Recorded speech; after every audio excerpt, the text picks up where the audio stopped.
రెడ్డి గారు ఆగండి. రాజీవ్ గాంధీ ఇందాక చిన్న టెక్నికల్ ఇష్యూ వల్ల అది కట్ అయింది కాబట్టి మళ్ళీ రిక్వెస్ట్ చేసి మిమ్మల్ని ఆపర్చునిటీ అడుగుతున్నాను. విజయశేఖర్ రెడ్డి గారి టైం నేను కిల్ చేయట్లేదు సార్. 2 minutes లో కంక్లూడ్ చేస్తాం. ఒకటి ఏంటంటే, ఎస్, ఇప్పుడు నేను ఏదైతే చెప్పానో సరే అంతా చెప్పినటువంటి మస్తాన్ రావు గారు ప్రభుత్వం మెరిట్ కమ్ రోస్టర్ లిస్ట్ ని అధికారంగా బహిరంగంగా ప్రకటించవచ్చు కదా, ఎక్కడికక్కడ లిస్టులు అనౌన్స్ చేయొచ్చు కదా అన్న మాట కూడా మస్తాన్ రావు గారు చెప్పుంటే బాగుందని నాకు అనిపించింది. మరి నేను ఎందాక టెక్నికల్ గా కట్ అయినప్పుడు ఆయన మాట మాట్లాడారో లేదు నాకైతే తెలియదు, నేను వినలేదు. సబ్జెక్ట్ టు కరెక్షన్ నేను చెప్తున్నాను. నేను విన్నంత వరకు ఆయన నోట్ల నుంచి ఆ మాట రాలా.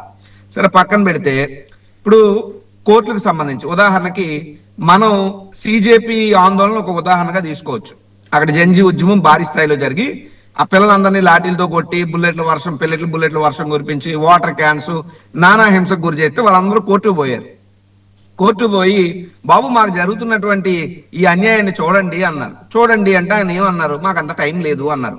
కోర్టు చూడలేనంత మాత్రాన, కోర్టు అంగీకరించలేనంత మాత్రాన, కోర్టు చెప్పలేనంత మాత్రాన అబద్ధం నిజం, నిజం అబద్ధం అయిపోతుంది. ఇప్పటికీ చరిత్రలో సత్యాలు అనేటువంటి కొన్ని ఉంటాయి. బట్ డెఫినెట్ గా వీ విల్ ఫైట్ మాత్రం కోర్టు మొత్తం వ్యవస్థ మనం ఏం తప్పుపట్టక్కల, అక్కడక్కడ లోపాలు ఉంటాయి, దానికేం కాదు. ఇప్పుడు మీకు ఒక 2-3 ఎగ్జాంపుల్స్ చెప్తాను నేను. కోర్టులను ఇచ్చిందే ప్రామాణికం అనుకుంటే, ఫర్ ఎగ్జాంపుల్ ఇదే చంద్రబాబు నాయుడు గారు, ఇదే తెలుగుదేశం పార్టీ వాస్తవంగా వ్యవస్థాపకులు గాని, ఆ గుర్తు గాని, ఆ పార్టీ ఫండ్ గాని అవన్నీ ఎన్టీ రామారావు గారికి చెందుతాయి. కానీ ఇవన్నీ న్యాయం చంద్రబాబు నాయుడు గారు కోర్టుకెళ్ళి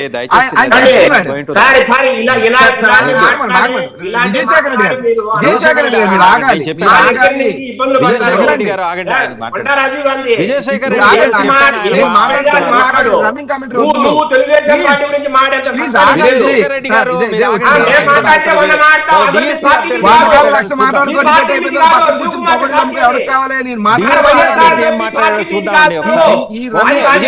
ఒక డిఎస్సి క్యాండిడేట్ ఏం మాట్లాడారో చూద్దాం.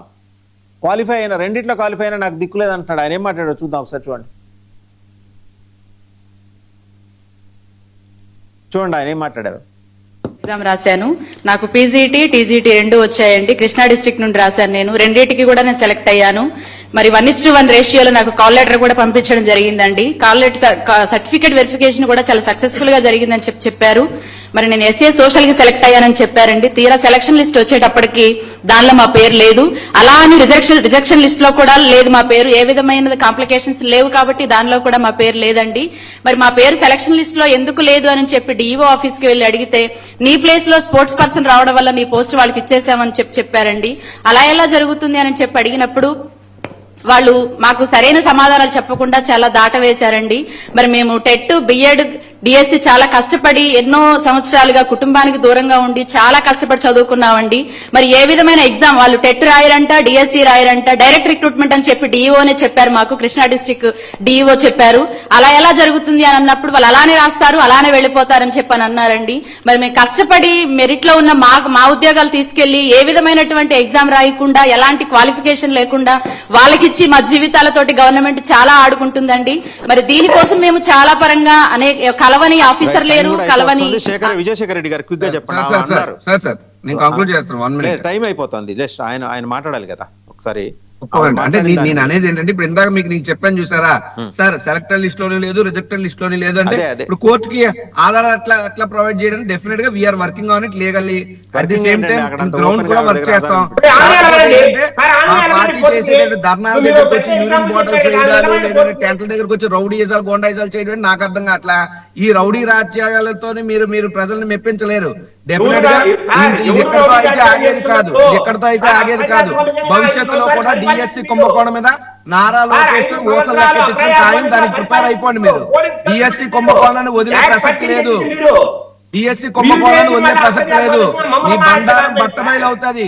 ఈ యొక్క యువకులు, నిరుద్యోగులు మిమ్మల్ని బంగాళాఖాతంలో కలిపేది ఖాయం. ప్రిపేర్ అయిపోండి మెంటల్ గా. మీరు చంద్రబాబు నాయుడు గారు ఉన్నారు కాబట్టి సీఎం గారు మీరు రోడ్ల మీద తిరుగుతున్నారు. ఆ రోజు రోడ్ల మీద తిరగనిచ్చారు ఎవరన్నా? సార్, ప్రజా సంఘాలు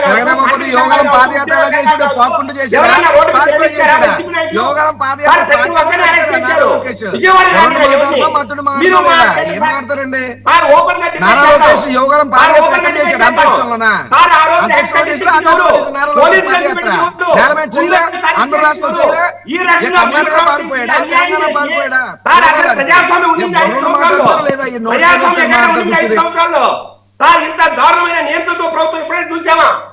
ఇలా మీరు చేసి ఎప్పుడో బ్రిటిష్ కాలంలో ఉన్న యాక్ట్ 30ని మళ్ళా బూజు దులిపింది మీరు. బాబు, నీకు రాజకీయ తెలియకపోతే ఉండవా స్వామి? ఏంటిది? ఏంటి మాటలు?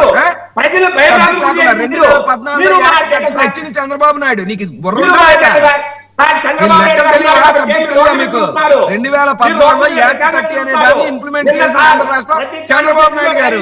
అప్పుడు విద్యార్థి సంఘ నాయకులు పనిచేసిన మాకు తెలుసు. లాఠీ కంకర పెట్టారు. ఎవరిని మాట్లాడించారు సార్?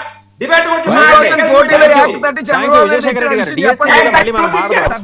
విజయశేఖర రెడ్డి గారు, రాజీవ్ గాంధీ గారు, మస్తానరావు గారు డిఎస్సి మీద మళ్ళీ డీటెయిల్ గా మాట్లాడదాం. ఎందుకంటే చాలా పాయింట్స్ అన్ని ఒకటొకటి బయటకు వస్తున్నాయి.